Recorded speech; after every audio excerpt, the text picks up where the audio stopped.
From Colorado's high-definition news leader, this is 9 News at 6. Good evening. I'm Adele Arakawa.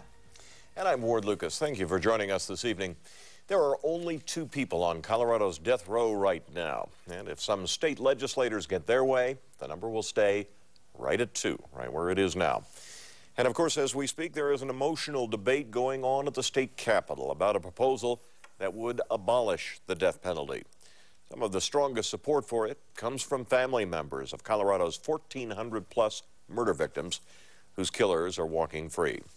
9 News reporter Chris Vanderveen is at the state capitol. Chris, why are these people in favor of this measure? Or it's because they would really like to see some of the upwards of a few $100,000 that's used in the state of Colorado every year to prosecute and defend potential death penalty cases. They'd like to see some of that money redirected towards solving some cold case homicides. As you said, 1,400 cases remain unsolved. Murder cases remain unsolved since 1970, and that means there's 1,400 families out there waiting to see if they might potentially get some answers, waiting to see if someone will ever be prosecuted for killing their loved one.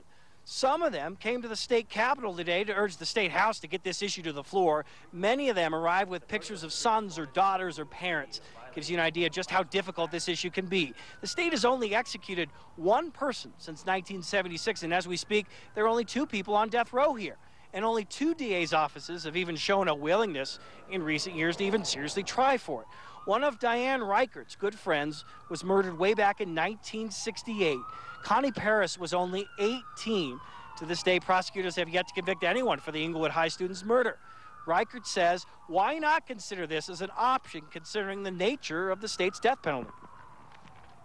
There's 2 people on death row. They aren't putting them to death. They're continuing to appeal them. It's costing the state $3 million a year. I would rather have the murderers off the street than to have 2 people sit there. Obviously, there is another side to this. Rhonda Fields lost her son in a witness retribution killing. Sir Mario Owens was convicted of first-degree murder last year in the case and became a candidate for the death penalty because, this is important, because he was already serving a life sentence.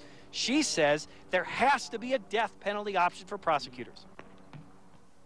So if you're already serving life, and we know that we're not cats and we don't have 9 lives, what do you give someone who's already serving life?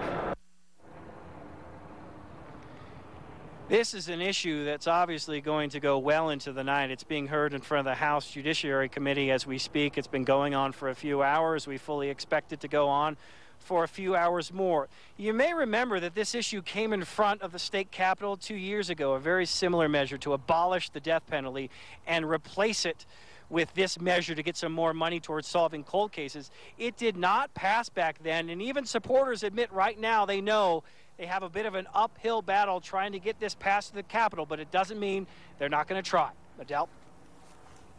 All right, it's Ward here, actually. Ward, I'm sorry. That's all right. Thank you.